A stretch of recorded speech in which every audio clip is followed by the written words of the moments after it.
அதனால அடிச்சுக்கிறேன். வெக்கப்படுறது மட்டுமல்ல, முருகா என்ன காப்பாத்துங்கிற, தமிழ்நாட்டை காப்பாத்து முருகா அப்படின்னு சொல்லிட்டு 6 வடை வீட்டில் முருகன் இருக்கான். 6 அடி அடிக்கிறேன்னா எதுக்குடான்னு. திருச்செந்தூர்ல முதல் வீடு 1 அடினா, அல்ல திருப்பரங்குன்றத்தில் முதல் வீடு 1 அடினா, திருச்செந்தூர்ல 2வது வீடு 2வது அடினா, 3வது வீடு எதிரானே பழனியில் இருக்கிற 3 படை வீடு முருகன், அதனால அடிக்கிறேன். 4வது வீடு சுவாமி மலையில் இருக்கிற முருகன், 5வது வீடு பழமுதிரி சோலையில் இருக்கிற முருகன், 6வது வீடு நம்ம பழமுதிரி சோலையில் இருக்கிற முருகன். அப்பதான் நான் கேட்டேன், முருகனுக்கு 6 வீடு இருக்கிறது சரி, உனக்கு எத்தனை வீடுதான் இருக்குதுன்னு கேட்டேன். அவனுக்கு 1 வீடு தாங்கிறான். 1 வீடு வச்சிருக்கிற இவன் 6 வீட்டு முருகன்கிட்ட போய் கோரிக்கை விடுகிறானா, இந்த ஆட்சிக்கு முடிவு கட்ட வேண்டும் என்ற முருகா என்று முருகனிடம் ஆணையிடுகிறானா.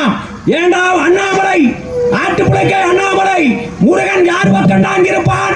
தமிழ்நாட்டில் இருக்கிற முருகன் அல்ல, தமிழ்நாட்டில் இருக்கிற ஒட்டுமொத்த கடவுளும் யார் பக்கம் இருப்பான் என்றால் யார் பக்கம் இருப்பான்? உன்னுடைய பக்கமா?